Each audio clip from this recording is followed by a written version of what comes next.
Shalom dan puji Tuhan atas kebaikan Tuhan pada setiap kita sehingga hari ini atau minggu ini kita boleh bersama lagi di dalam ringkasan pelajaran Sekolah Sabat, pelajaran yang keempat untuk triwulan yang ketiga tahun 2025 dengan tajuk 10 bala. Untuk memulai pembelajaran kita, mari kita berdoa. Bapa Syurgawi, terima kasih atas kebaikan-Mu Tuhan, karena bersama dengan kami, mengurapi kami sehingga sementara kami mempelajari pelajaran Sekolah Sabat pada minggu ini, kami memahami, kami mengerti, dan kami boleh mengaplikasikannya. Di dalam nama Yesus kami berdoa. Amin. Sekali lagi tajuk pelajaran Sekolah Sabat kita, pelajaran keempat, 10 bala. Dan untuk mempelajari pelajaran ini saudara, ada baiknya kita membaca ayat-ayat seperti yang tertera di skrin Anda dan saya. Nah, ayat hafalan terdapat dalam Keluaran 9 ayat 35 versi Borneo mengatakan, hati Firaun tetap keras dan dia tidak mengizinkan orang Israel pergi, sebagaimana yang telah difirmankan oleh Tuhan dengan perantaraan Musa. Pendahuluan pelajaran Sekolah Sabat kita. Apabila umat Tuhan menghadapi peperangan, Tuhan mengarahkan mereka untuk terlebih dahulu merundingkan syarat-syarat perdamaian. Jika tiada persetujuan dapat dicapai, barulah tindakan diambil. Ulangan 20 ayat 10 hingga 12. Beginilah cara Tuhan berurusan dengan Mesir. Penyelesaian secara damai telah dicoba, tetapi Tutmos, Firaun, enggan menerimanya. Maka tibalah masanya untuk bertindak. Apabila tulah-tulah melanda, tiada satu pun Tuhan dalam jajaran dewa Mesir yang luas mampu melindungi Mesir daripada kuasa Tuhan yang satu dan benar. Untuk mempelajari pelajaran Sekolah Sabat kita pada minggu ini, kita akan membincangkannya menurut topik-topik yang tertera di skrin Anda dan saya. Kita masuk di tajuk yang pertama atau topik pertama, yaitu Tuhan lawan dewa-dewa, Keluaran 7 ayat 8 hingga 12. Nah, dalam Keluaran 7 ayat 12, masing-masing mencampakkan tongkatnya, lalu tongkat-tongkat itu menjadi ular, tetapi tongkat Harun menelan tongkat-tongkat mereka. Nah, Tuhan menyatakan bahwa pembebasan Israel adalah satu peperangan yang dia sendiri atau Tuhan sendiri lawan menentang dewa-dewa Mesir. Firaun memakai ukiran seekor ular tedung yang indah di atas mahkotanya, simbol kekuasaannya yang melambangkan Dewi Wajat. Dengan mengubah tongkat menjadi ular, Tuhan secara langsung mencabar Dewi ini. Keluaran 7 ayat 10. Nah, mampukah dia melindungi Firaun? Satan meniru mukjizat itu melalui ahli-ahli sihir mereka. Keluaran 7 ayat 11. Namun, dia tidak dapat mencipta kehidupan. Ular-ularnya hanya kelihatan seperti ular. Sebaliknya, Tuhan telah mencipta seekor ular yang hidup, yang mampu menelan makhluk yang tidak bernyawa. Keluaran 7 ayat 12. Dengan itu, Tuhan menunjukkan bahwa dialah, bukan dewa-dewa Mesir, yang memiliki kuasa dan otoriti mutlak. Di skrin kita ada dua pertanyaan yang kita boleh bincang di dalam pelajaran yang pertama atau tajuk yang pertama. Kita masuk di topik yang kedua, yaitu siapakah yang mengeraskan hati Firaun? Kita boleh baca dalam Keluaran pasal 7 ayat 13. Nah, Keluaran 7 ayat 13 mengatakan, meskipun begitu, hati Firaun tetap keras dan dia enggan mendengar permintaan Musa dan Harun, sebagaimana yang telah difirmankan oleh Tuhan. Dalam kitab Keluaran, dinyatakan sebanyak 9 kali bahwa Tuhan mengeraskan hati Firaun. Kita boleh baca ayat-ayat itu seperti yang tertera di skrin Anda ya. Anda boleh pause kemudian membuka Alkitab kita. Dan sebanyak 9 kali. 9 kali dalam Tuhan mengeraskan hati Firaun, dan 9 kali juga dinyatakan bahwa Firaun sendiri yang mengeraskan hatinya. Yang terdapat dalam Keluaran 7 dan Keluaran 8, Keluaran 9 seperti yang tertera di skrin Anda ya. Nah, nampaknya ini seri 99. Nah, siapakah yang sebenarnya mengeraskan hati Firaun? Selepas 5 bala pertama, dinyatakan dengan jelas bahwa Firaun yang mengeraskan hatinya sendiri. Ini bermaksud dia menolak untuk memberikan respon positif terhadap panggilan Roh Kudus supaya membebaskan Israel. Namun selepas balah yang keenam, Tuhan mengeraskan hatinya. Keluaran 9 ayat 12. Firaun nampaknya telah melampaui batas pertobatan. Walau bagaimanapun dalam balah ketujuh, dia masih diberi satu lagi peluang. Tetapi dia sekali lagi mengeraskan hatinya. Sejak saat itu, takdirnya telah dimeterai. Tuhan mengeraskan hati Firaun karena dia telah dengan tegas atau memilih sendiri atau memutuskan sendiri untuk tidak bertobat. Ellen White menuliskan, Review and Herald Februari 17, 1891. Setiap kali cahaya ditolak, Tuhan memperlihatkan kuasanya dengan lebih nyata. Namun keingkaran raja semakin meningkat dengan setiap bukti baru tentang kuasa dan keagungan Tuhan dari sorga. Sehinggalah anak panah terakhir belas kasihan habis dari busur ilahi. Maka manusia itu menjadi keras sepenuhnya oleh penentangannya yang berterusan. Firaun menabur keingkaran dan dia menuai hasil yang sama dalam wataknya. Tuhan tidak dapat melakukan apa-apa lagi untuk meyakinkannya, karena dia telah mengunci dirinya dalam keingkaran dan prasangka, sehingga Roh Kudus tidak dapat menembusi hatinya lagi. Firaun akhirnya diserahkan kepada ketidakpercayaannya sendiri dan kekerasan hatinya. Dan di screen kita ada dua pertanyaan yang kita boleh bahas bincang di dalam kelas-kelas sahabat kita. Kita masuk di tajuk yang ketiga, yaitu 3 balah yang pertama. Keluaran 7 sehingga Keluaran 8 ayat 9. Nah, di mana 3 balah yang pertama, air menjadi darah, serangan katak, dan serangan agas. Kita lihat ya satu persatu. Balah pertama yaitu darah. Kesan kepada apa? Kesan pada Hapi dan dewa sungai Nil. Nah, oleh sebab itu beginilah firman Tuhan. Dengan hal yang berikut ini engkau akan tahu bahwa akulah Tuhan.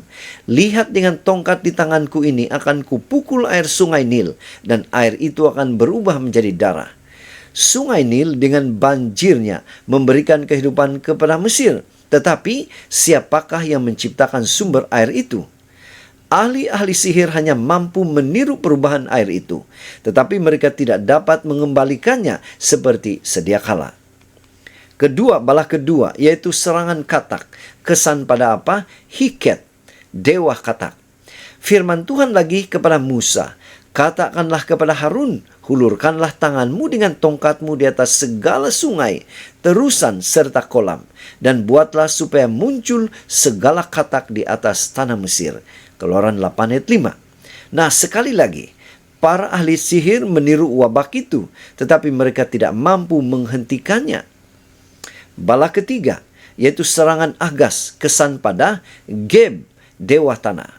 Tuhan berfirman kepada Musa, katakanlah kepada Harun, hulurkanlah tongkatmu dan pukullah debu tanah. Maka debu itu berubah menjadi agas di seluruh tanah Mesir.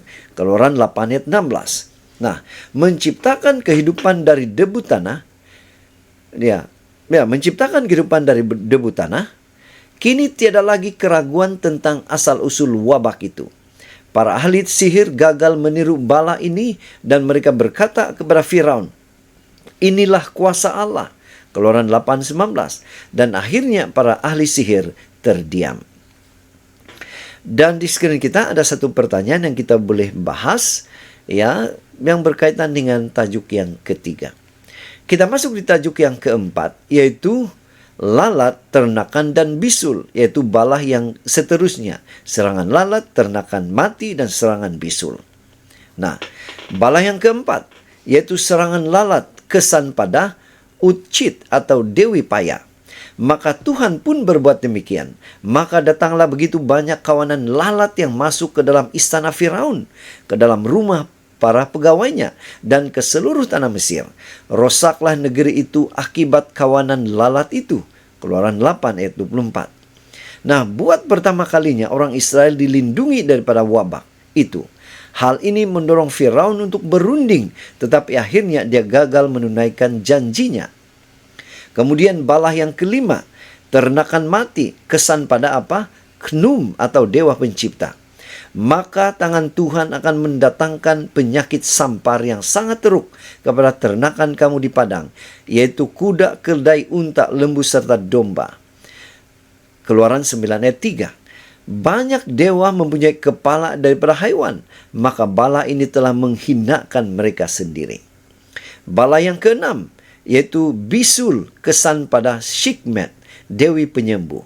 Maka mereka mengambil jelaga dari relau, lalu berdiri di hadapan Firaun. Musa menghamburkan jelaga itu ke udara, lalu berjangkitlah penyakit bisul yang pecah bernanah pada manusia serta haiwan. Malah para ahli sihir pun tidak dapat menyembuhkan diri mereka sendiri. Firaun tidak lagi ragu tentang sumber wabah itu. Namun, dia telah memutuskan untuk tidak tunduk kepada Tuhan. Dan Tuhan membiarkan dia menuai hasil pemberontakannya. Di screen kita ada 2 pertanyaan yang kita boleh bahas, yang kita boleh bincang di dalam kelas-kelas Sabat kita. Kita masuk di tajuk yang ke-5, yaitu hujan batu, belalang, dan gelap gelita. Keluaran 9 sehingga Keluaran 10 ayat 29. Nah, bala yang ke-7, hujan batu, kesan pada Nut, dewa langit, dan Set, dewa taufan. Sesungguhnya esok pada waktu seperti ini, aku akan menurunkan hujan batu yang sangat kuat, yang belum pernah terjadi di Mesir, sejak Mesir diwujudkan sampai sekarang. Keluaran 9 ayat 18. Iman orang Mesir diuji. Mereka yang percaya telah menyelamatkan nyawa hamba-hamba dan ternakan mereka. Firaun tidak percaya. Dan walaupun dia mengaku dosanya, pengakuannya itu tidak tulus. Keluaran 9:27 hingga 30. Bala yang ke-8, belalang, kesan pada Neper, dewa gandum. Sebabnya jika kamu tidak mengizinkan umatku pergi, maka hari esok aku akan mendatangkan kawanan belalang juta ke daerahmu. Keluaran 10 ayat 4. Dengan Mesir yang telah musnah, orang Mesir sendiri merayuk kepada Firaun supaya membenarkan orang Israel pergi. Keluaran 10 ayat 7. Bala yang ke-9, kegelapan, kesan pada Ra, dewa matahari. Tuhan berfirman kepada Musa, hulurkanlah tanganmu ke langit supaya kegelapan datang ke atas tanah Mesir, sehingga orang benar-benar merasakan kegelapan itu. Keluaran 10:21. Nah, kehidupan di Mesir terhenti selama 3 hari kecuali di Goshen. Tuhan telah memberikan masa untuk merenung, namun Firaun tidak memanfaatkannya sepenuhnya. Dan di screen kita ada 2 pertanyaan yang kita boleh bahas di dalam kelas Sabat kita. Pena Inspirasi juga menjelaskan, sebelum setiap wabah, Musa menyampaikan amaran kepada Firaun agar dia boleh memilih untuk taat dan mengelak hukuman. Namun setiap penolakan membawa hukuman yang lebih berat, sehingga akhirnya Firaun terpaksa mengakui Tuhan sebagai pencipta sejati. Tuhan membuktikan kepada orang Mesir betapa sia-sianya kebijaksanaan dan kuasa dewa mereka. Dia menghukum penyembahan berhala dan membungkam kesombongan mereka. Melalui tindakan ini, Tuhan memuliakan namanya agar bangsa-bangsa lain gentar akan kuasanya dan umatnya kembali kepada penyembahan yang benar dan suci kepada Tuhan yang hidup. Jadi saudara yang dikasihi, dari pelajaran sekolah Sabat ini kita boleh menyimpulkan. Pertama, Tuhan memanggil dan memperlengkapi yang rendah hati. Musa bukan dipilih karena kekuatan atau kefasihannya, tetapi karena kerendahan hatinya dan kesediaannya untuk bergantung kepada Tuhan. Tuhan tidak mencari yang sempurna, tetapi mereka yang rela dipimpin dan dibentuk olehnya. Kedua, ketaatan kepada perintah Tuhan adalah prasyarat kepimpinan rohani. Ketidaktaatan Musa dalam hal menyunatkan anaknya hampir membatalkan misinya. Sebelum memimpin orang lain, seseorang pemimpin harus terlebih dahulu taat dalam semua perkara yang Tuhan sudah nyatakan dengan jelas. Ketiga, Tuhan menyertai dan memberi kuasa kepada mereka yang dipanggilnya. Setiap alasan yang diberi oleh Musa dibalas dengan janji Tuhan, yaitu penyertaan, kuasa, kata-kata, dan tanda-tanda. Bila Tuhan memberi misi, Dia juga menyediakan segala yang diperlukan untuk melaksanakannya dengan setia. Jadi saudara, sekian saja ringkasan pelajaran Sekolah Sabat pada minggu ini. Semoga ini boleh membantu kita sementara kita mempelajari pelajaran Sekolah Sabat kita pada minggu ini. Tuhan memberkati kita. Mari kita berdoa. Bapa di surga, terima kasih Tuhan karena menolong kami mengerti pelajaran Sekolah Sabat kami pada minggu ini. Di dalam nama Yesus kami berdoa. Amin.